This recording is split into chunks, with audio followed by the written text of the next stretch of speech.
Welcome back to South Africa. My name is Tim Tongana, and this time we're coming to you from the seat of the Zulu Kingdom in KwaZulu-Natal, specifically in Durban. As you may know, I'm never alone, and this time I'm joined by the former President of the Republic of South Africa, His Excellency Jacob Zuma. He's also the political mind behind the new formed MK party, which made significant inroads in South Africa's last election.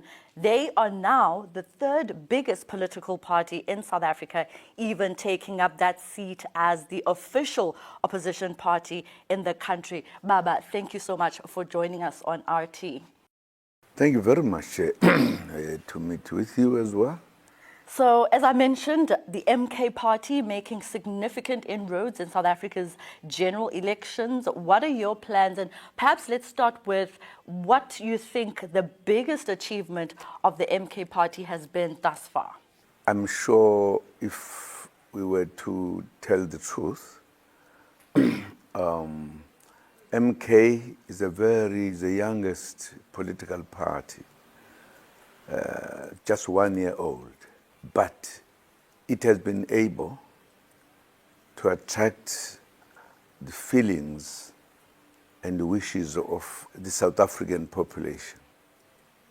The very fact that we are now a formal opposition, that tells you a very good story about uMkhonto weSizwe. So what are your future plans going forward, especially Very simple, to take over the governing of the country. That is our immediate objective that we want to make as soon as possible. You're a prominent anti-apartheid political figure in South Africa who's been part of the African National Congress, which has recently expelled you from that political party. We know that you've challenged this issue. I just want to get what your views are, because globally, you have been known to be part of the ANC. Well, there's a long story about that. If you ask that question, you are producing, we are making me to produce a very long kind of an answer. Firstly, as we have said, I joined the ANC at my young age. In fact, it was even before qualifying. I lied to the people who had to make me a member of the African National Congress. I was very young, just 17, when I joined. The reason why I did so, because the ANC is an organization that was established to liberate the people of this country. And it was established by the greater leadership of the black people in South Africa, when there was a clear apartheid kind of behavior that emerged from the British and the Afrikaners after the Anglo-Boer War. It became very clear that whites who had come to South Africa were taking over the country in terms of governing it, doing everything. And the black leaders in South Africa, which included, among others, traditional leaders who were in charge of the country that was taken from them, but secondly, the pastors who were preaching here, as well as our learned people who came together to say we cannot be taken out of the participation of running this country as the whites had decided to do. Those who were in the leading part of this were the British, who had to plead with the Afrikaners to allow themselves to take out the black people from any leadership thing in South Africa. And it was a serious matter that led the blacks to say, let us establish one party that will defend our own kind of interests. And that's how the African National Congress was established. And therefore, everyone was a member. Later on the year, because life is life, I'm sure there were other political parties that emerged in one form or the other. But the first thing was that we should be out of any activity that determines those who must run the country. It was a deliberate thing done by people who were the people who just arrived, found us here living in peace. And that's why the struggle had to start in a different fashion at that time. Now, if that is the case, the ANC therefore was my organization. And I grew within that party. And I fought. And I joined the army when the army came to fight, which was now more the Afrikaners who were now saying, after they won for the first time the elections, they said they were going to apply what belongs to them in terms of their beliefs. That a black man is a black man, is not a complete human being. Only whites were real human beings. And that led to us leading to an armed struggle to fight. In other words, almost to go back to where we were defending our countries from the beginning. It's a long, very difficult and painful story of this country.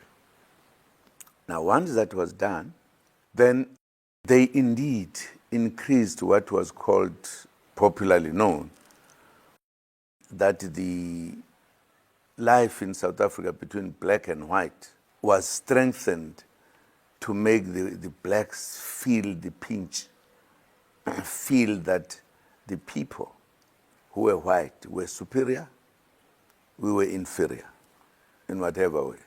And therefore ended up with a situation where there was a thing called apartheid.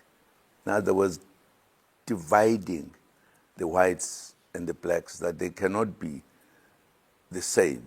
And there are a lot of details how oppression increased from what the British would have made a kind of a thing that you were sort of just saying, you are here, you are with us, but you are under us, that kind of stuff. That led us to become freedom fighters and struggle and become soldiers and everything. It's a long, long what to call. The main thing was that South Africa must be free. We must be equal. We must have everything in the same way as the white and the blacks. And it took a long time, I think the longest struggle in the continent of Africa. We became the first to start. We became the last to be, so to speak, free. The idea was to have South African free fully, equal to everybody. There's a way these things were done. For an example, when there was a decision that we should be free, should be equal, a lot of difficult things were said. For an example, to say that let there be negotiations, which was never done when our country was taken. There was no negotiation. It was taken by force. But given the passage of time, we had to deal with that. When we went for negotiations, and perhaps unfortunately or fortunately, I don't know, I was made to be one of the people who were part of starting that as a result of the decisions taken, and therefore agreed that we are going to negotiate. In other words, we are going to find a way where we could live together. But as we're negotiating, the time had been too much. The wars had been too bitter. And therefore we had to sit and talk. How are we going to negotiate? And I think we agreed that we'll negotiate. And after negotiating, we will make the country come together, because we've been fighting, killing one another, arresting one another. Many people had died in jail, in the battles or whatever. A decision was taken, supported by the world, that we need to bring peace and put South Africa back to where it is supposed to be. As a result of that, we decided the first term would be very difficult to deal with, because the anger and the problem among us was too deep. So we'd make the first term to be run in terms of government in the country by all of us, black and white.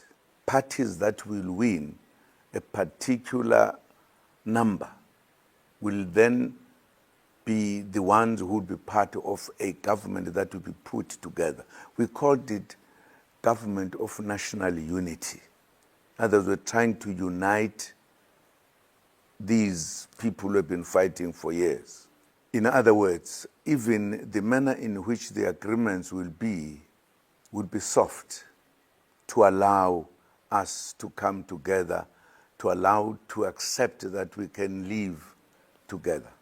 After that first occasion, we'll then allow the party thereafter, after the first term, in the second term. The ANC? The party, whichever at the time, we did not know because we hadn't won. Whoever will win will be the one who will then determine how this country is run. And the party that emerged was the ANC. ANC, in other words, had its own policies, every other thing, that once we are in power, we will rule this country the way we want, which will be good for everybody else. Then, once we came there, the movement to change was very slow. But nevertheless, everything, times we needed to give it time, etc. I personally felt we were not rushing to change. There are things that are written in the serious documents that we, when we are in charge of the country, this is what we will do. Very little of that was happened. I mean, just to put it mildly. We ended up with an emphasis on what we call the equal rights to everybody. That was done. But it was not actually done to do it. Some of the things that were supposed to be done, they were never done. In the Freedom Charter? The Freedom Charter, for an example, is a key document. If you look at it seriously, it was equal rights that were attended to in the Freedom Charter. What the Freedom Charter says was never attended to. And you would have felt, therefore, that with time we are going to address the issue. But the issue was never addressed up to this day. It's now 30 years. It has never been addressed. Instead, we were going backwards rather than going forward as this organization. Now, as the time went, it was worrying. We finally ended up with a situation where the leadership that came was no longer even thinking about anything. If anything, it was reversing many, many things. As a current ANC. I always forget this name at times. I feel like I'm getting a political lecture from you at this point, His Excellency. I do want you to touch on that issue then, on that ANC that you mentioned that has made this journey to this point, which has expelled you, which you were part of. You joined at an early age of 17 years old. which has now expelled you. I know you've challenged this issue, but what are your views about them actually expelling you? I'm starting like this because I want you to have a clear thing, because people at times misinterpret things. Even in that one, I'm going to come, because you started with at the beginning that I'm being challenged and I'm challenging people. Was part of this history that I'm talking about, wherein we're all together. We had all agreed what we need to do. When we reach a point where my colleagues were no longer moving, when I was at some point given an opportunity to be the president of this country, because I was beginning to implement what I fought for, what I took decision to die for. Once I started, I was criticized. Some even put allegations of corruption under your Exactly. tenure. Exactly. And not a single one has ever produced even a stick of match that I stole anywhere. Even with the revelations that came out from the State Capture Commission of Inquiry? There's nothing, even the man who was reading it has said today it was wrong. That tells you that everything that was done was cooked against me, probably, and other people. Because up to now, with regard to Zuma, nobody has said, this is what Zuma did, which was wrong. Nothing. I have even gone to prison when I've never even appeared before a magistrate, let alone the judge. I served. It was all cooked. So I don't want to get into that one. I'm just telling you why I'm moving. Who cooked it? Those who are in power. You are a political figure that has sources all around the country. You would have insight and some intelligence as to who cooked it. I'm saying it was cooked by those who are in charge. I don't want to be counting names of people, how many. That's not the issue for me. They know themselves. And those who are helping them, writing news and everybody, they also know. Let me get this right before we move on to the next point, His Excellency. Are you saying the ANC that you joined before, during the apartheid era and coming into the democratic dispensation, is different from the ANC that you see today? I was going to come to that, but since you want it now, yes, ANC that I joined is not the ANC that I left. It was a different kind of an ANC. I can say painful things about it. I don't think that is the way to deal with the matter. But to answer your question briefly, yes, the ANC that I joined, that I was prepared to die, that I went in prison for 10 years for, I went into exile for 14 and a half years. It's not the ANC that I left a few years ago. It is a fact. I was trying to make the picture become very clear. That when I joined the ANC, I was clear that I'm prepared to die to liberate my country.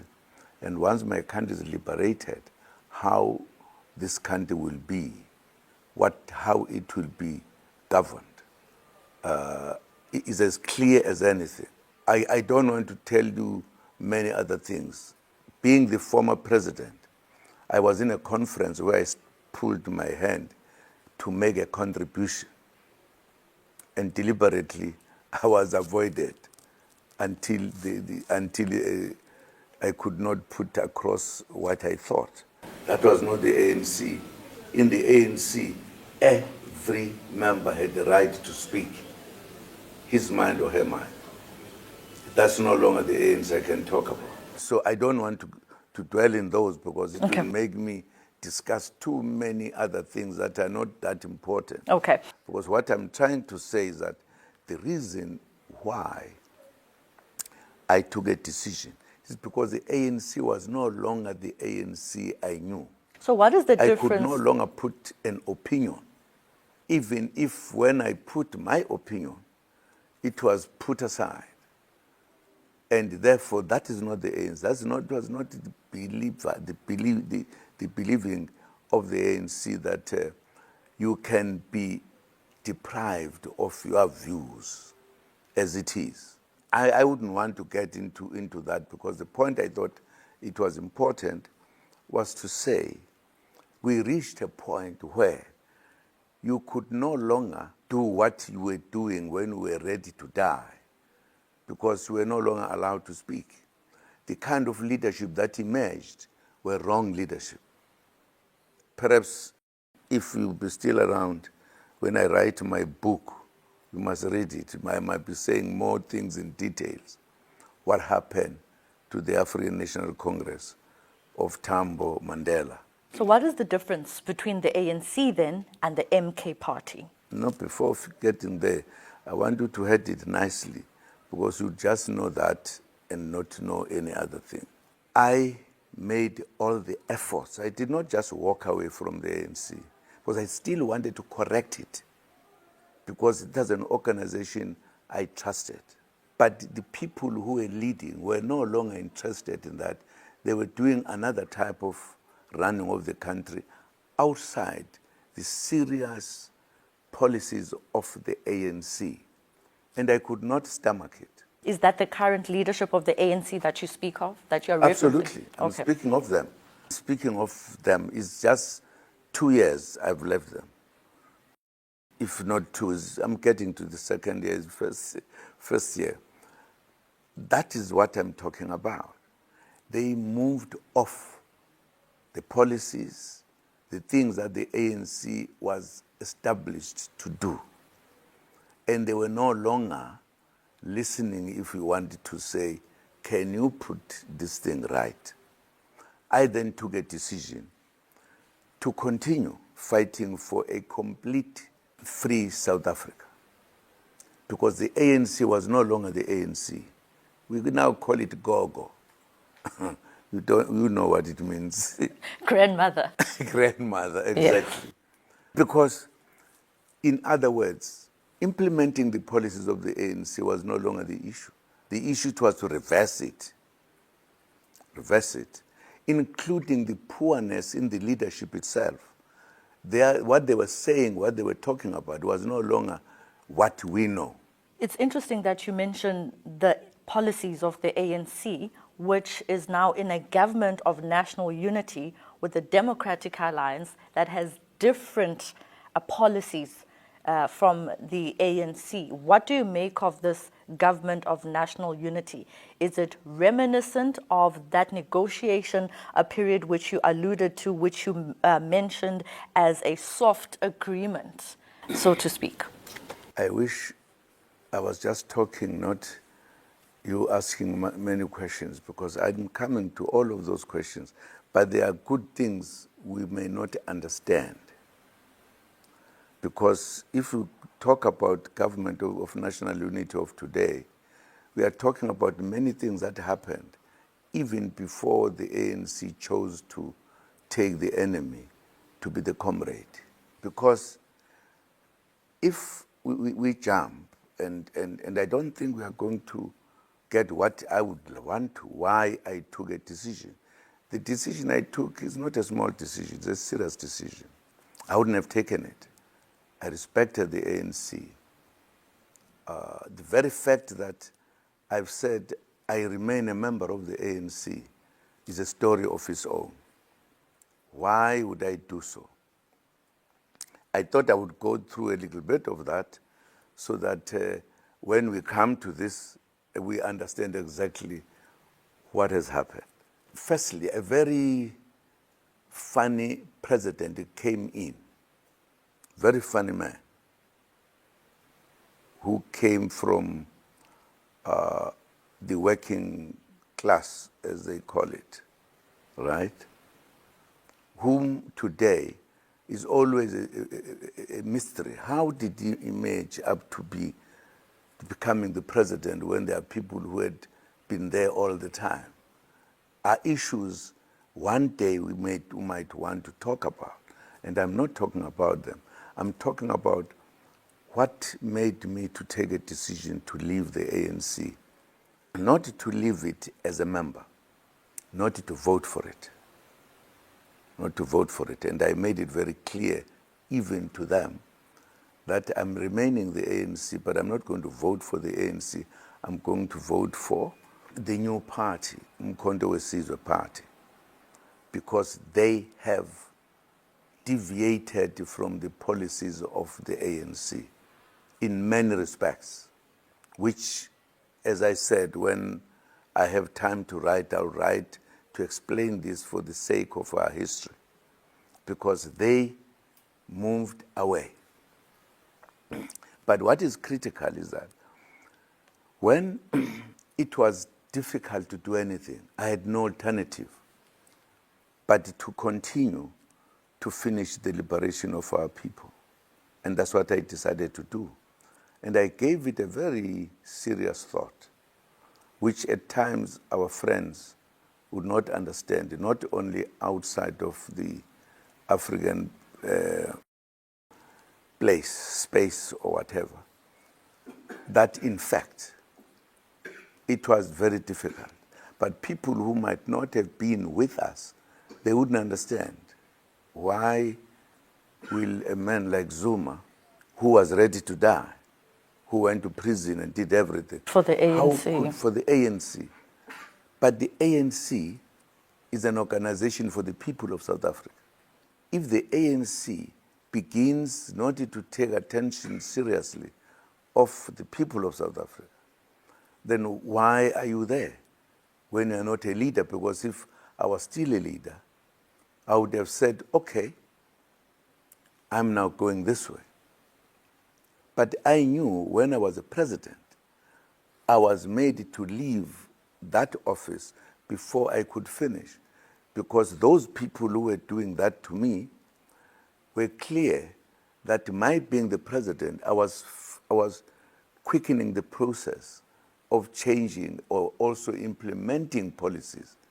And my comrades decided to conspire that I should leave before I finish, because I was messing up whatever that was in their minds.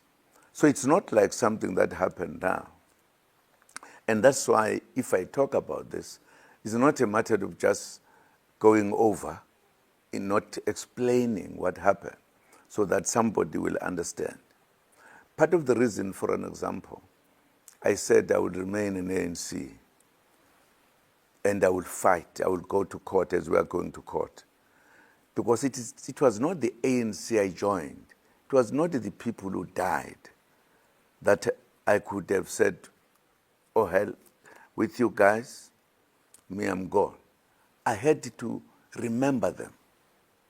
I had to make what we took as decisions before to succeed. And therefore, the ANC, because if I say the ANC is now and I will be, in fact, saying to the ancestors and everybody else, you were wrong. And I did not want to say that. I wanted to say, it is the leadership now that is wrong, not the first ones. I thought I could not take that, a very rich history, and just forget about it. I want to remain in the ANC, but the real ANC, not the false ANC. That is the reason why I said I'll remain, and I'm still going to go to court to defend my membership card. I was not forced to join the ANC. I joined it voluntarily. And I'm proud of the ANC of the old, not the Gogos. The Gogos, And I'm defending the ANC from the Gogos. And that's what I'm doing. I just wanted to put it in brief so that you understand it. It is therefore, it was not just a question of, I think I don't like the ANC. No, I love it. It's the best organization that I've joined in my life. I spend a lot of time, but I cannot allow it to be abused by people who are deviating from the policies.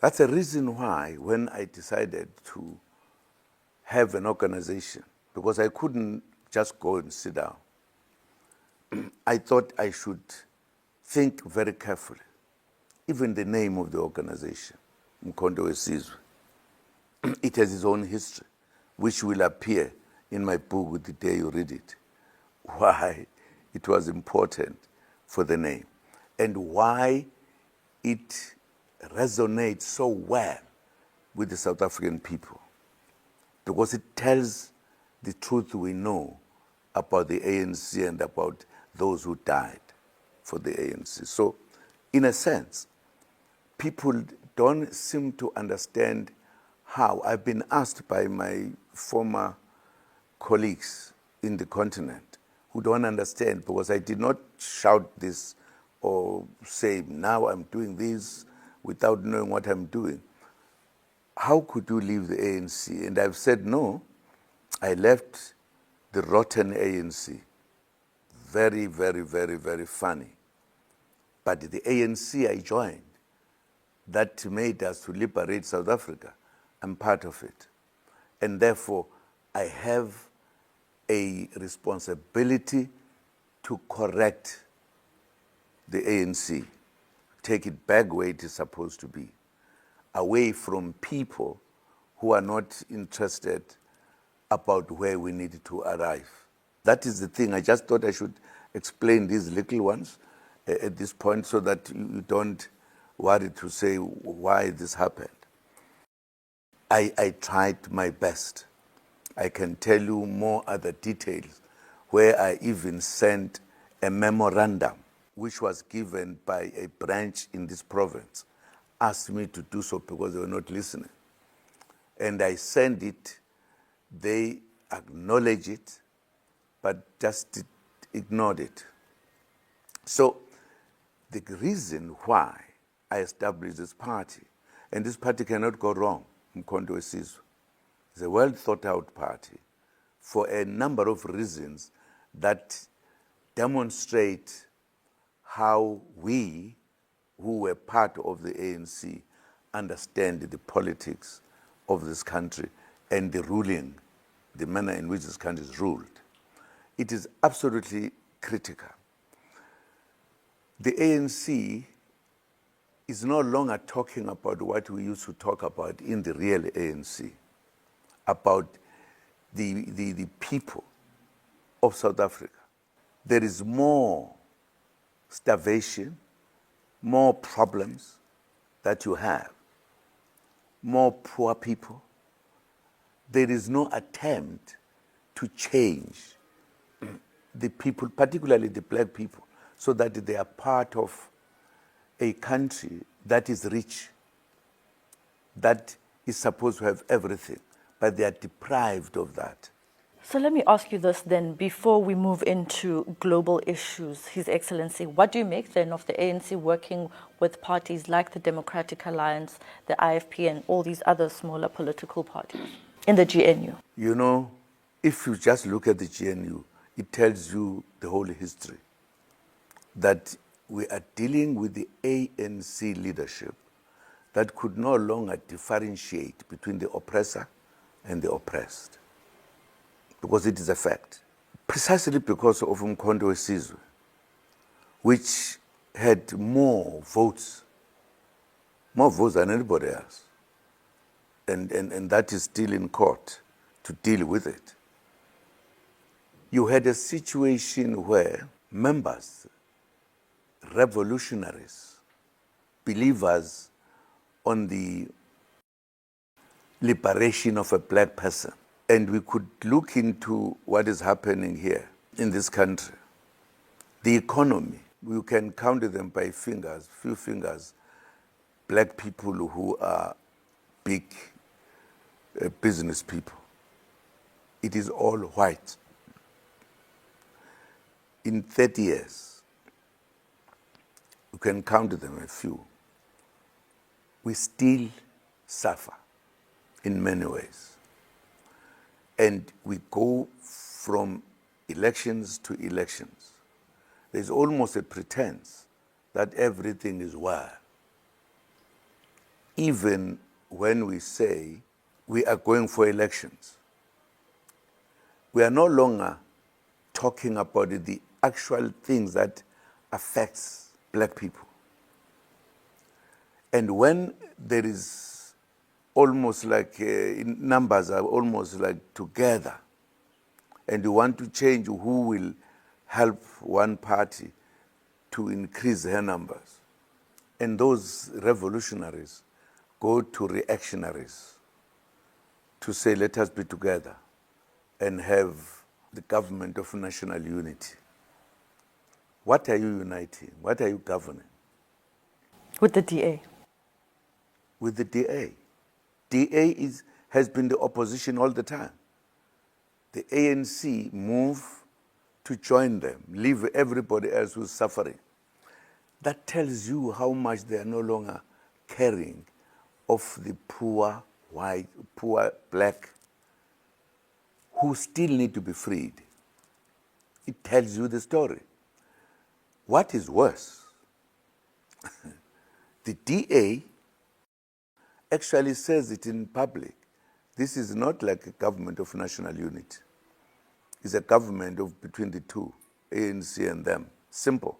That was just done to wipe off people from thinking this is serious. That actually worsens the situation. There are many people who are leaving that organization because of DA. Because DA is part of what oppressed us for many years. Just switched a little bit when we're here in a nice name, Democratic Party, I don't know what it is. Alliance. Alliance, whatever. That in itself must be telling somebody who can think that this is a fast. It's not the real thing. It's not there. People who are there are finding a way out, the way out. Because DA is DA, he's doing his own. Mlungper, it's a white fellow. In fact, it is, in my view, a disappointing thing. Because you take those people, they know nothing about how you work for democracy or whatever.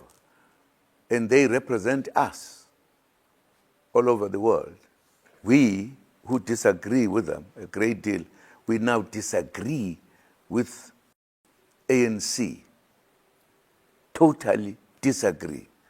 Decision that they took, it's not a decision which represents us as the majority. It represents them, a black minority working with the whites. It's not us. That is why it is our wish that our friends out there who knew the ANC and knew us, who are now in uMkhonto weSizwe, must be looking very carefully and be sure that they get the information. For the fact that people say we are free, I don't know how much we are free in South Africa. I can tell you the long story about this country, that there's nothing that has changed. If yes, very little. The people who were being put in the rural areas, starving, our freedom just allowed them to come to town. To be even worse, they live in things that you can't want to live there. It was even better because the quantity of that was not there before freedom.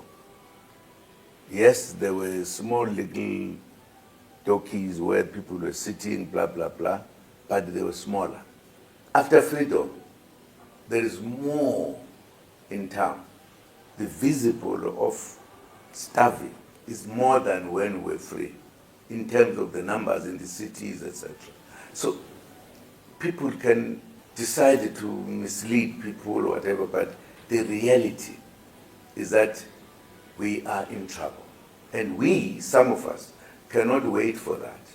We want freedom that is full freedom to black and white, to everybody in South Africa. We eagerly wait for that book, Mr. Zuma. So let's move to Who is global coming? global politics. Just fearing them. All right. So some statistics reveal that in the past 15 years, the related terror attacks in the Sahel region have spiked. I'm saying this because I'm leading to a point, or a recent statement, I should say, that was made by the president of France, Mr. Macron, claiming and saying that some African countries are ungrateful for the assistance that France allegedly gave for combating the jihadists. What do you make of that statement, particularly as someone who was very prominent in the liberation movement as an anti-apartheid political figure? I think ever since France came to colonize Africa, it has never made it better. If I talk about France, where this statement comes from. When France was decolonizing, they decided to leave the army, a powerful army, in any place that they were, in order to suppress them if they did anything.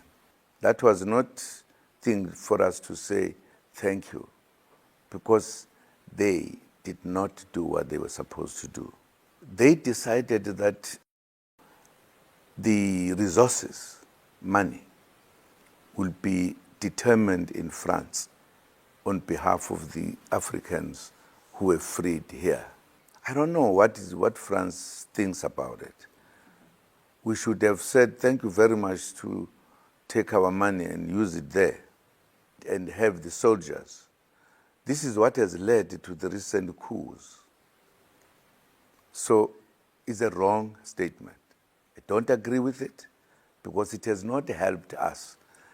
The thing that says we are helping you or whatever, not helping us, does not agree that we are free, we do what we want. People who have just conducted coup d'etats recently, because they say we can't have our money in France. We can't have the soldiers from France here when we have got our own.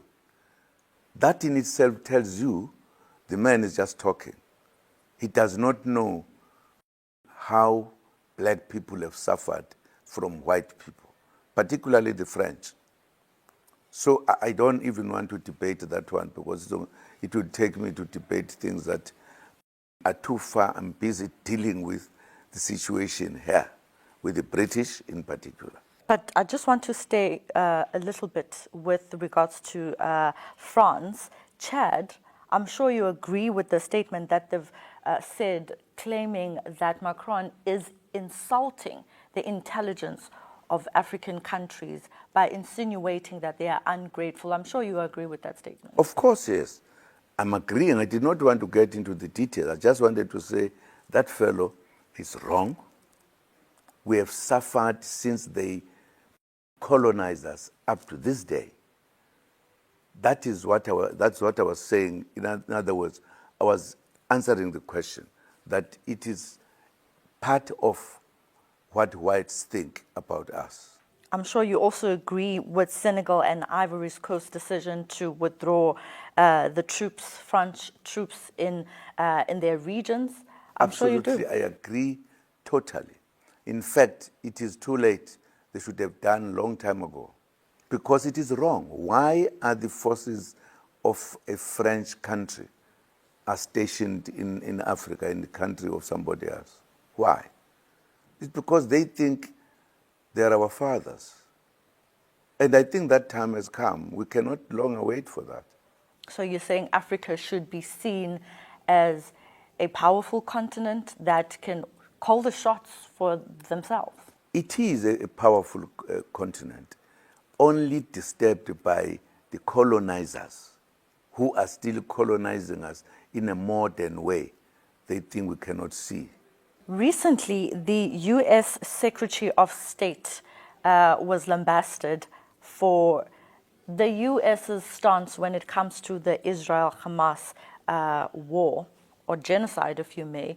What do you think of South Africa coming forward and defending the people of Palestine, and how it has gone about to deal with that by even going as far as filing a genocide case?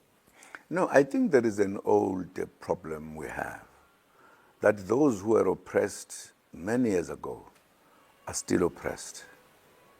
Those who feel they are very powerful, they are still using their power.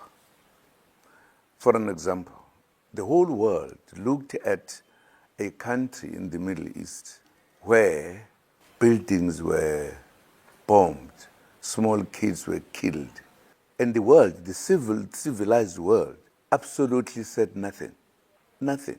Even now, they are forcing other people to say they must accept the manner in which they present their story, how they must all come together. This is a problem that has faced the black people and also the people in the Middle East. That issue has never been resolved. Whether you have the United Nations, it has failed to deal with these matters. It's a fact. And therefore, I don't want to say, well, a nice man has spoken there, because they all talk around their own area of satisfaction. They're not worried about anybody else. And if you argue, they force you, they kill you. We are not yet right in this globe. Not yet right in this globe. Because some people, for an example, we stay in Africa. Africa has lost a lot of its resources taken by people from Europe. And they still take them today. It's as if God said, you live in your area, but you go to Africa to take what you want. There are companies, huge companies from outside of Africa who own the resources under the earth. It doesn't belong to them. Resources that are in Africa. Exactly. And they never bought it. But they are taking it every day. With Mr. Donald Trump, President-elect, the President of America, do you think his presidency will see about a shift in policies related to these ongoing wars, which includes the Hamas and Israel conflict? I think the President of the United States of America has said something with regard to the war in Russia, right? Very clear. I haven't heard him about the country we are referring to, whether there has been a clear thing that there must be the end of battles all over. However, he is one among the few who have said something that makes sense. I think he said, we cannot use our money to fight a war in Russia when we've got it to be building our country. There are not many who have said so, but he have said it. We take note of that because it is important. But as to the battles in the Middle East and the United States, I don't think I've heard very distinctly that there is somebody there who says this thing must come to an end. I haven't. Maybe I missed it. In November last year, Ukraine launched long-range US missiles into some regions in Russia. You speak of the conflict there in Russia between Russia and Ukraine. Do you see the defense then by Russia on Ukraine as justified? Why other countries shouldn't be assisted by others who feel that this is unfair? I think it happens generally in places because whether we ask the question as you do, but there is a reality that the interests of the Western countries and the interests of the Eastern countries has never come together. Has never come together. Partly it has affected Middle East a great deal, and they are even slightly better because they can fight. Africa is worse. That's why they take everything they want from Africa. Why can't we have peace that people who live in their own, they must be allowed to live wherever they are? If they've got resources, they must sell their resources to enrich their countries. Why should be some little small countries being more powerful and everything against other people in other countries? Why is the situation of peace that we talk about and ending war that we talk about, why can't it exist? Why can't we not succeed to stop the wars and everything? Who are problematic? I think Western countries are. We are still arguing what we are arguing about here because of the Western countries. Why can't they go and sit where they are? If they want to buy something here, we sell it to them. Why should they take our stuff, have it, sell it to us, do everything? Why? Was this law made by God? No. Man-made. Why? Why can't we be allowed to live where we are in the manner in which we want? If you want to have relations with them, have relations. Why should these relations be imposed to other people? Speaking about Mr. Donald Trump, he has recently made threats against BRICS members or BRICS heads, I should say, and particularly South Africa, threatening them to impose tariff hikes if they continue their relations with countries like Russia and China. When you hear such threats from the West on Africa and how it conducts its business and how, like you say, deals with its resources with other countries, what do you think when you hear those threats? That is part of the problem we have. Part of the problem we have. Why should a country threaten countries in Africa as if it's talking to the small boys? You can't do this, I'm going to do X, Y, Z. Don't you see something wrong there? Why? Because a country should do what it wants to do. Whoever says so, that is a problem I have been talking about all the time.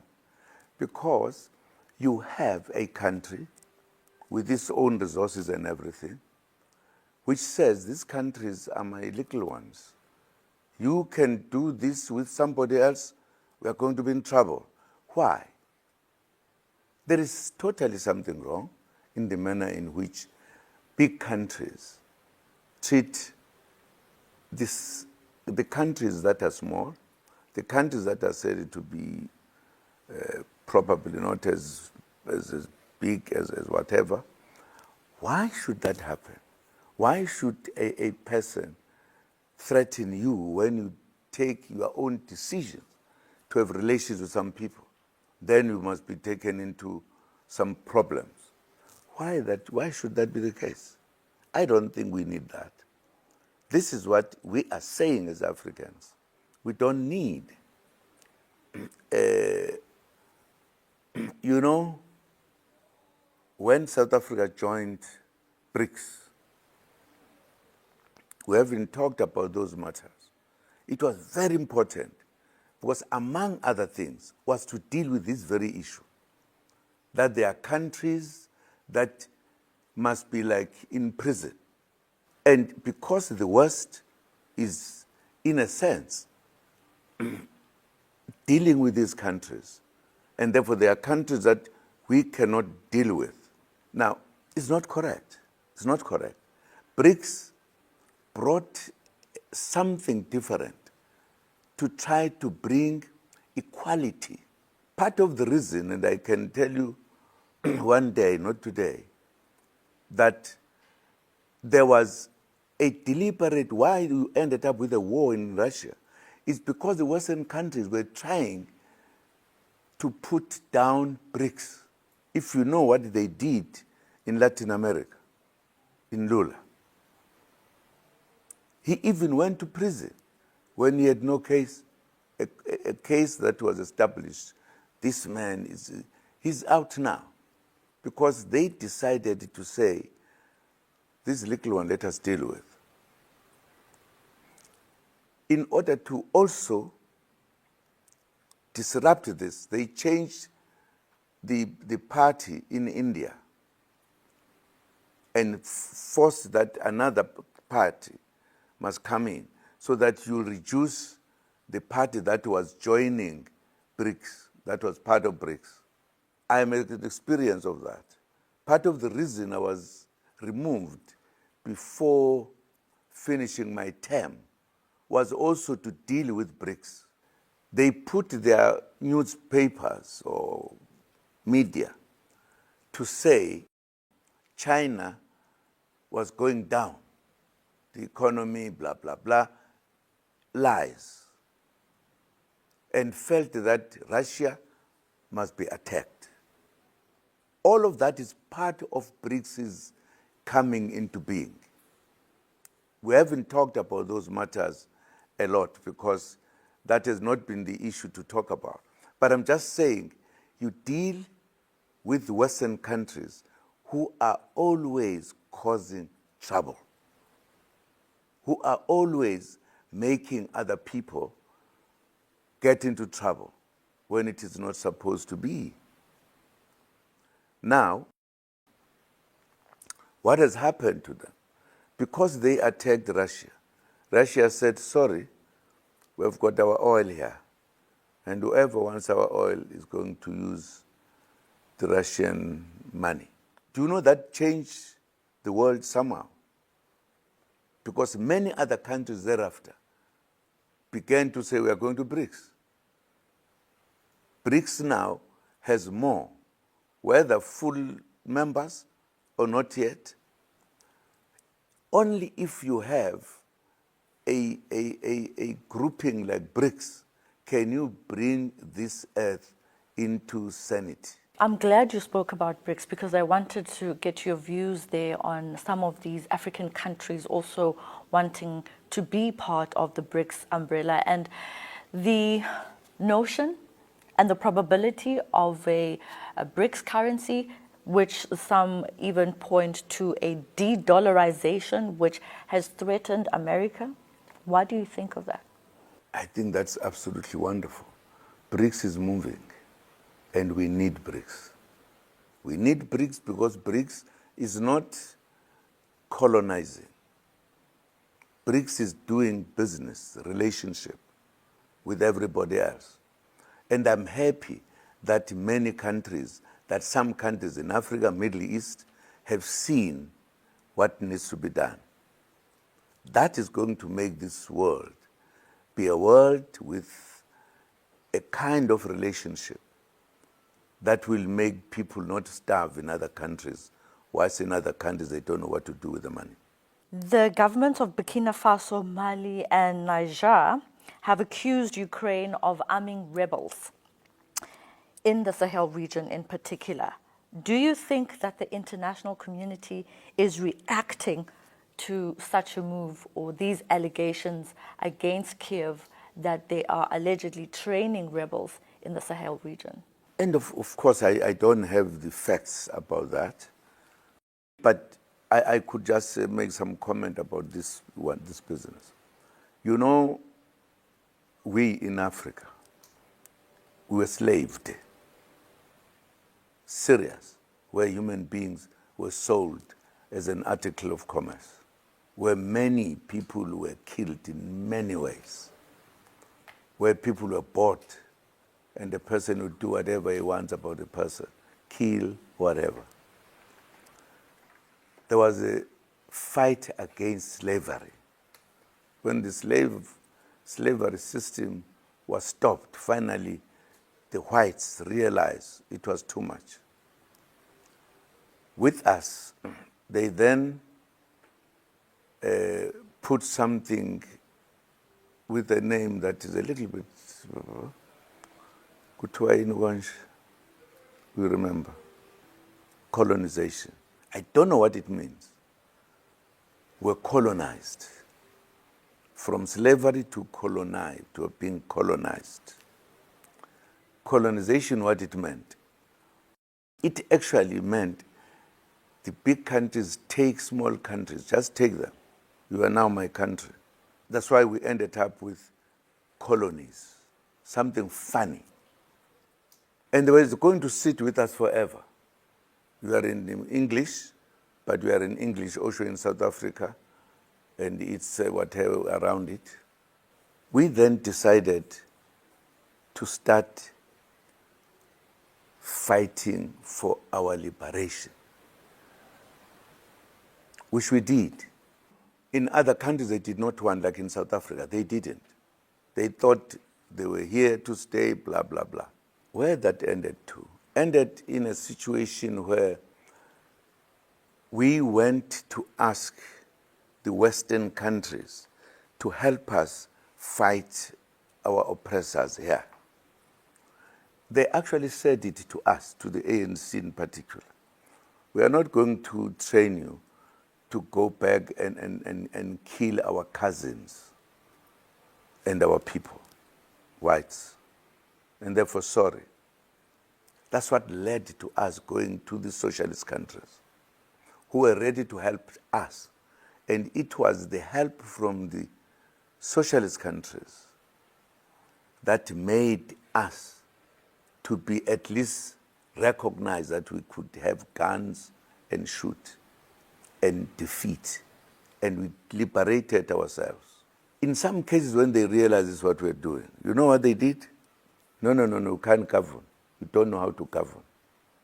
So we're going to give you what we call self-government to test you whether you can run a country. And by then, they were entrenching their own methods of keeping us under them. Like as we were asking the question at the beginning about the French. In fact, French went further, as I said, because they kept the money there, everything, because they think we are not sufficient human beings. I'm saying this because we face a very one-sided world.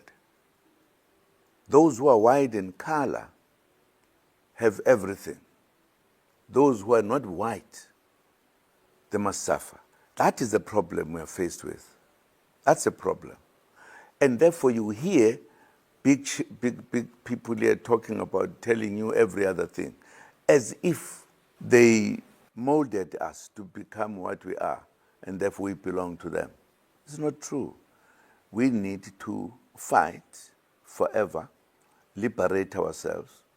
Our own wealth is enriching countries out there whilst we are being starved where it is dug from.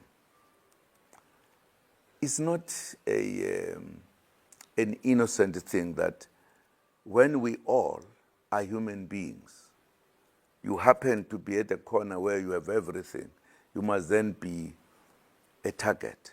I believe if you talk about these countries in Africa saying, or even in the Middle East, we now want to join BRICS, I think people are becoming aware that we can, in fact, equal the world. And we can only do so if we are able to see the truth to what is being done. We can't be made like almost semi-human beings when others are full human beings. I think that time has passed. And if you talk about BRICS, fortunately I was part of BRICS from the beginning. And I'm very clear what needs to happen, what BRICS needs to do. When BRICS becomes bigger, you might in fact have to change even the United Nations, because it is also one-sided. We have got a big organization with 5 people with the powers that we have never seen before. What do they call them, by the way? You remember? There are 5 countries. They are called very special. They take, exactly, they take final decisions over the whole world that we have. If they say no, is no. They are almost more than God. Calling the shots. At least God does not tell us. He made the laws a long time ago and finished. Them, if they said no, they call it what? A permanent decision? Is it permanent decision? Maybe. But what I'm saying, you have in this world people who are a majority from the West who are dominating that top 5. Some things had to be put right. Because it means these are more than us, are more than angels, are God. Because as we are all here, that thing needed to have been revived by now. What else can be done? So that we stop this thing that is happening in the Middle East. When there is a law, that is real law. Not the law that says these ones are inferior. I don't care what happens. I can kill the child, can kill everything. If that thing happens somewhere else, the whole world comes there. We are living in a world which is lopsided. It cannot be allowed. We are all human beings. There's nobody who has more eyes and more noses and more mouths. We are the same. Why can't we have the same respect to all of us? And therefore, in my view, BRICS is an important element to change the world. Am I correct to say you recently visited Russia? Are you planning to meet the president of Russia, talking about BRICS countries in this case? I recently visited. I went for medical checkup when I was in Moscow or in Russia. It was a medical. And if I'm there, if I have a friend there, why can't I meet my friend if it is possible? I've got, in fact, a lot of friends in Russia. President Putin? As well as in the United States, as well as in Great Britain. I would have gone there also for medical work, but I chose to go to Russia. Did you meet President Putin when you were there in Russia? No, I didn't. I didn't. Do you think there was political interference for you not to meet him? No, we're not wanting to meet then. I'd gone there for medical checkup. I'm sure if I'd wanted to see my friend, I would have seen my friend. I want to go back to the issue of Palestine because it's an issue that the ANC that you claim to have been part of from a young age is an ANC that has strongly supported Palestine. Now, when you look at the recent developments now in relation to the ceasefire agreement, do you think it's going to last? Given the fact that obviously South Africa has been a supporter of Gaza, do you think that this particular ceasefire agreement will hold? I hope it should hold. But for me, it's a one-sided one, the manner in which it has been done. Not like the first or the last. Many times it has happened in the Middle East. Middle East the things are always very complex and difficult.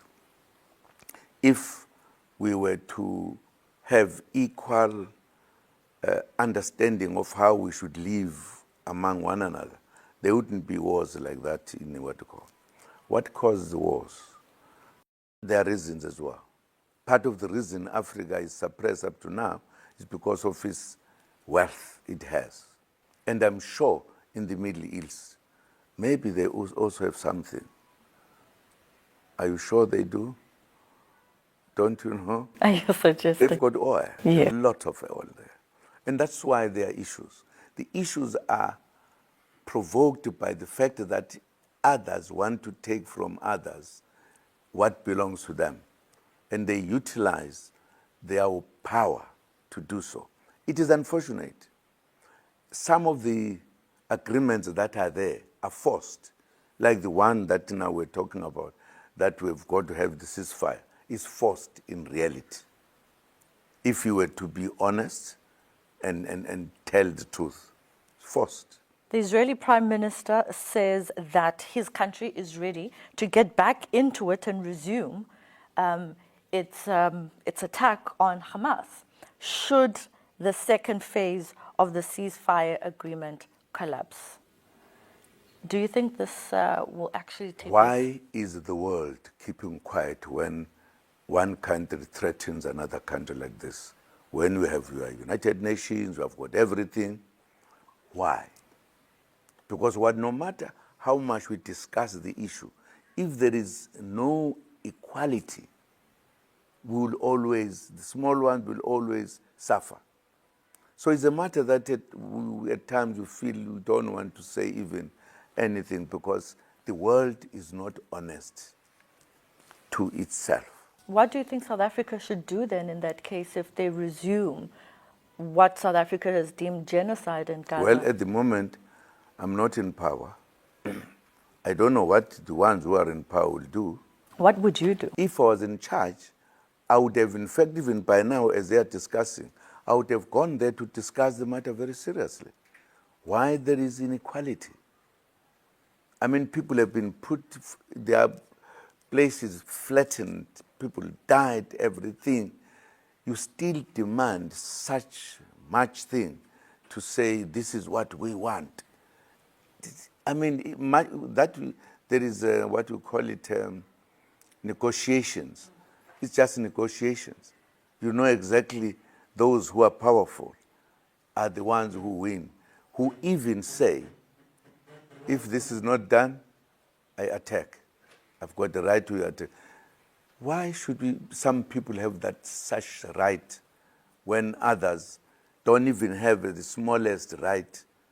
You see, the world is not unit, not equal. Together, not equal. That's a problem.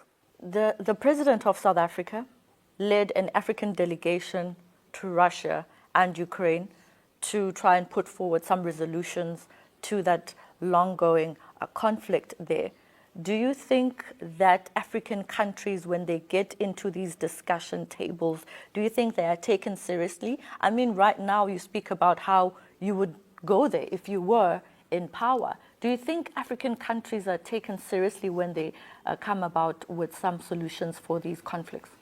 Well, I don't know whether I need to talk about that kind of thing because what I've said is a broader behavior of the world. It's not correct. It's not. Then, because they're big countries, blah, blah, blah. Then we have African continent, which is taken as being owned by countries from outside of Africa, which has leaders, some of which so weak that I wouldn't want to say anything. Even if they go, it's just a visit. Because we are talking about people I haven't heard really dealing with the serious issues of the continent or the world. If people are still avoiding discussing the truth about what needs to be done, and then go there just to go, because I believe that if there was an issue, we wanted to go there, we must go there honestly, and we must be able to say the wrong is wrong.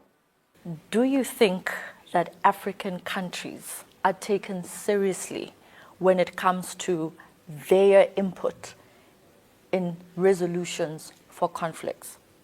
I think to some degree, at times they are. Again, it will depend what are the conflicts. Well, there are conflicts that big countries believe it is only them who must say something. Other people, yes, unless they are under pressure. So some are taken, but not the majority of them. And it's a pity because, as I believe, Africa is an important continent which must still jump higher to reach its real position.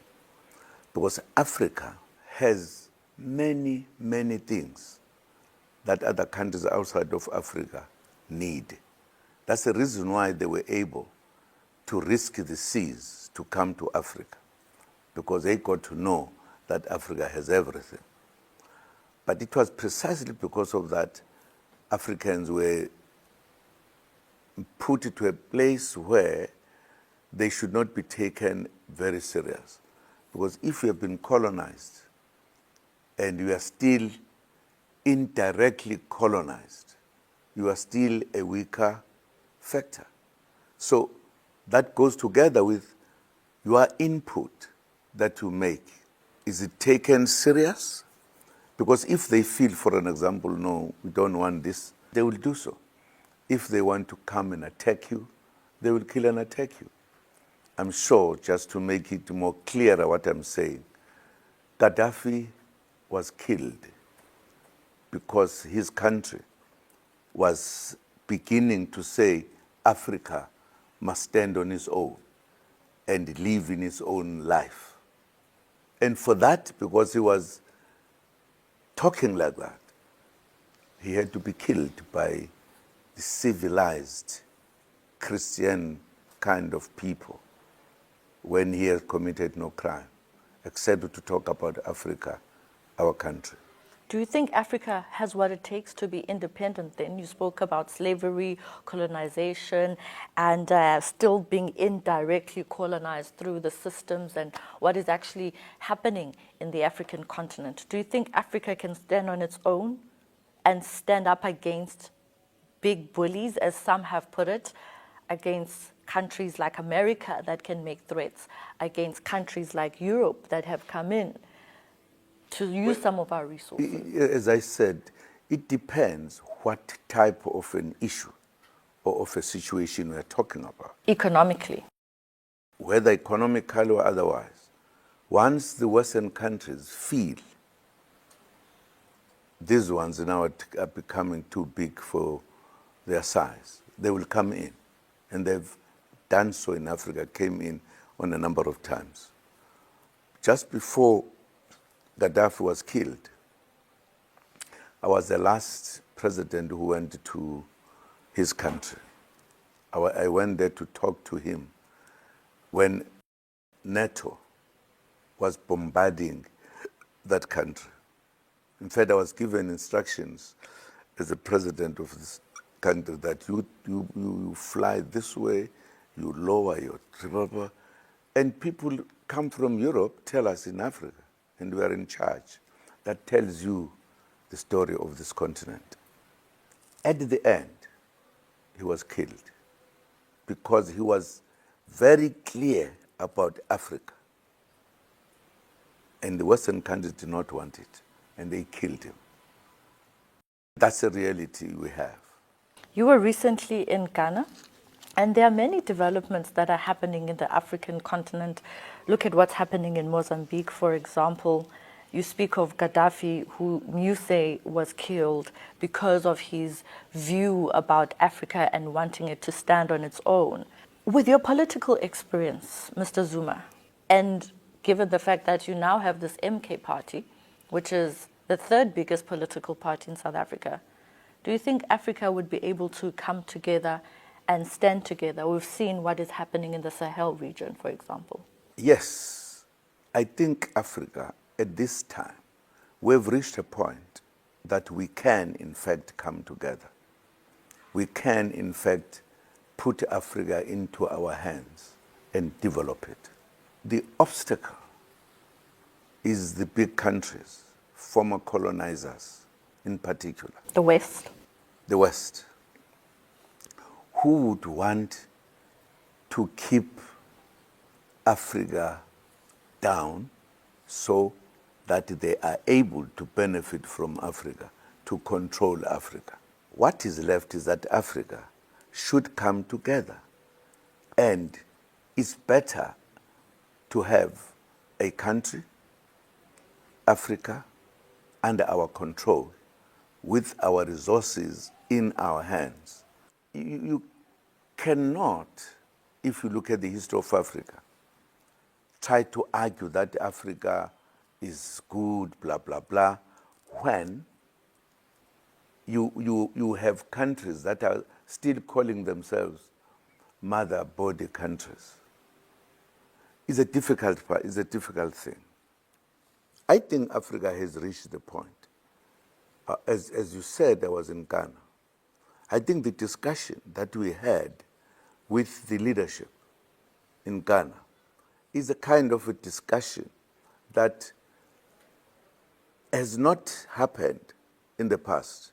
The manner in which we see Africa, how we want Africa to be under its control, how Africa must benefit from the riches of the continent.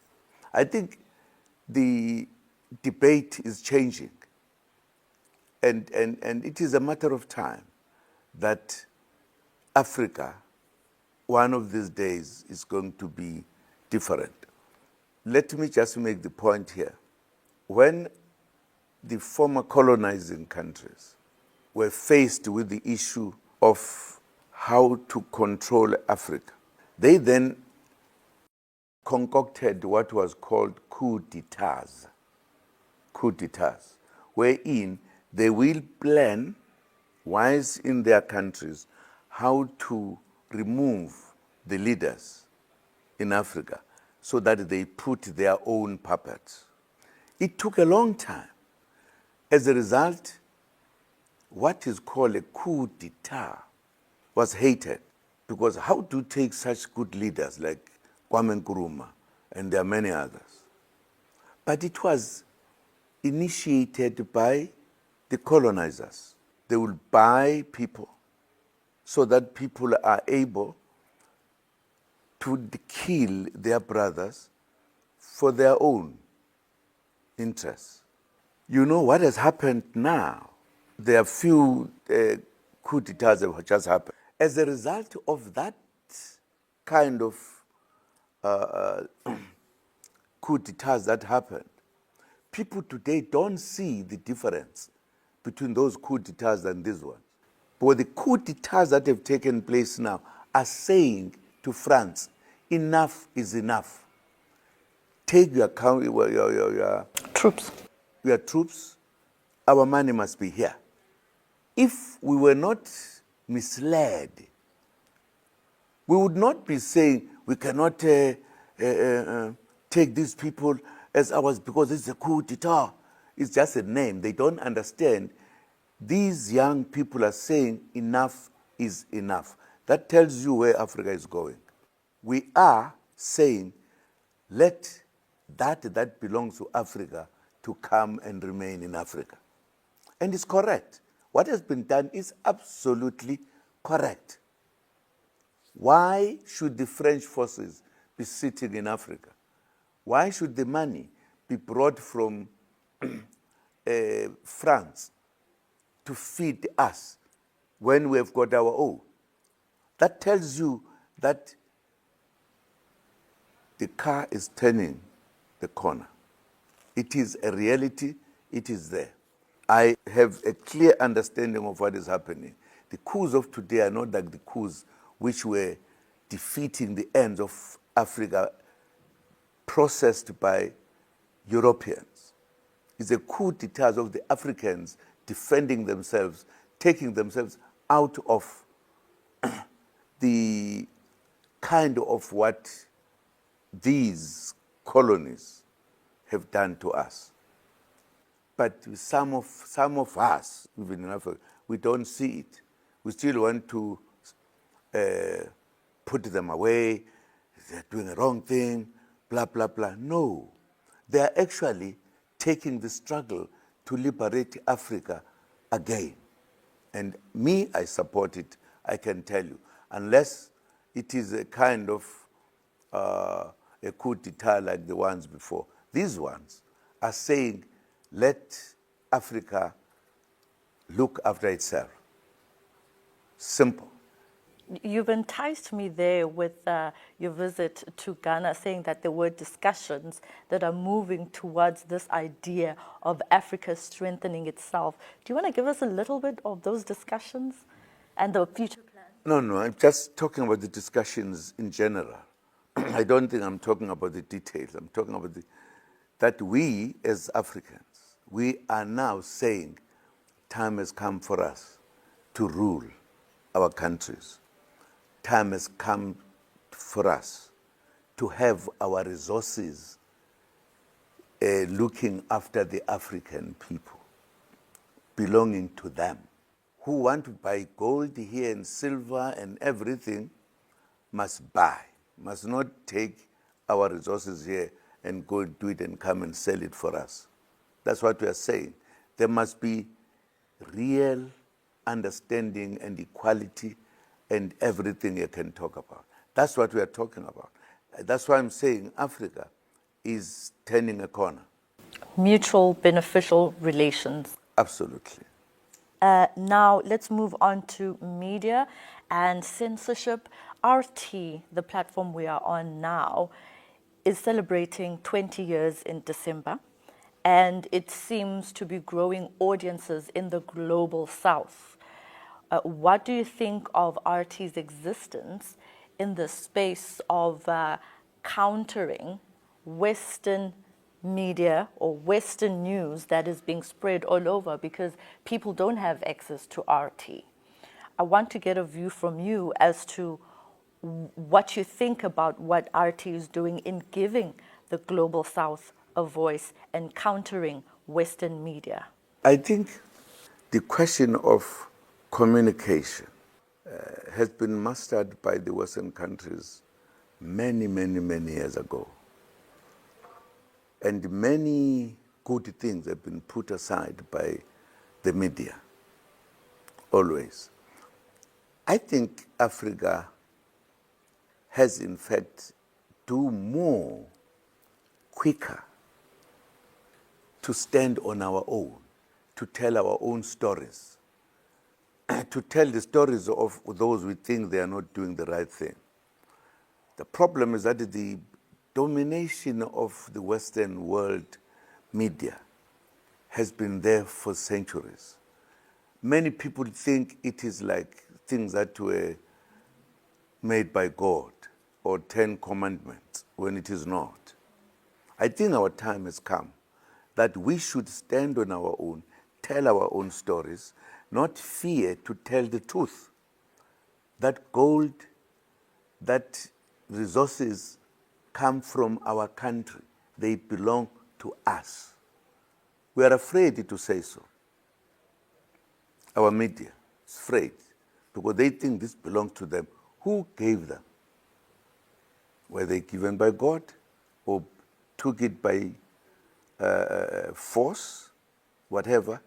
Now, if, in my view, we have not reached that point to tell the truth as it is, yes, it may be fine that we are beginning to do something, but man, I want us to tell the truth as it is. Do you think censorship against RT is justified? Well, I'm not sure about that because I don't think why should people be stopped from saying what they're saying when others can say anything they want? Unjustified. Why stop other people who want their own things to come beforehand? Why think that Africans, for an example, they can't tell stories? Only big countries up there will tell the story. That's not fair. That's part of what has been saying since we discussed, that there is a lopsided kind of everything. Even at times, by the way, even Christians, at times, they say different things. But they're Christians. They're supposed to be holy, holy, not so. So my view is that let us equal the things. Let us equal the things. Whether you take Middle East or whatever, there is always lopsided behavior in what should be done in this world. Why should some other people have everything others don't have? If they don't have by saying you can't take it, they just reduce or increase the cost so that you have nothing, no money, you can't reach there. I think it's not right. It's not right.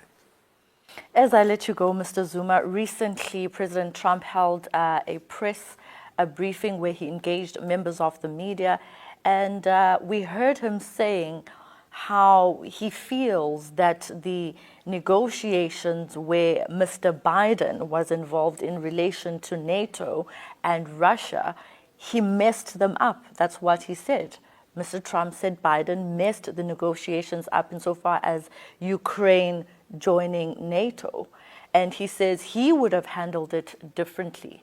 You know, Russia, you've been a politician for a number of years. Russia has relations with South Africa. When you hear Mr. Donald Trump saying things like that, do you agree that the decision by America to back Ukraine in the way that it did when it comes to NATO was correct? What was correct? I didn't hear the end. Mr. Trump has accused Biden of mishandling the negotiations insofar as Ukraine and NATO. I hear you. No. Do you agree with that? Me? just hang on. Do you know that the man I talked about not a long time ago, Gaddafi, was done by people coming from abroad, from the Western countries.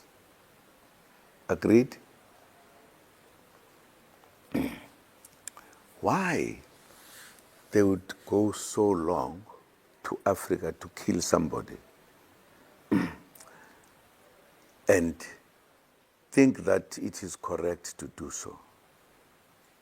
And whoever was arguing about the war, why would people from the United States, for that matter, start a war in Russia to a country that is former Russia, which tells you it's not just a neighbor.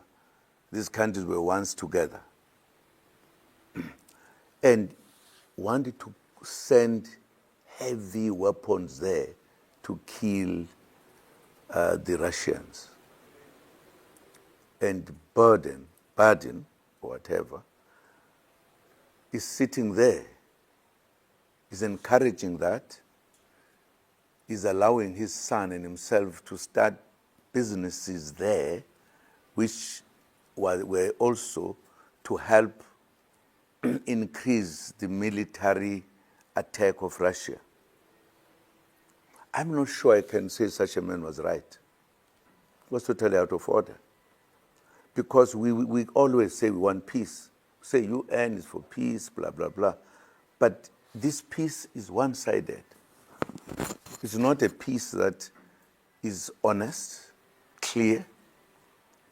And therefore, I think what I've said so far from Trump, that he cannot waste his money in Russia because they've got a country to develop. Absolutely correct. I think so. It would be remiss of me, I've asked you a plethora of questions, different questions, His Excellency. It would be remiss of me not to say, as we wrap it up, is there anything that you would like to say based on this type of discussion that we have? I think we've discussed sufficiently what I thought. I mean, I did not say much because you stopped me at some point and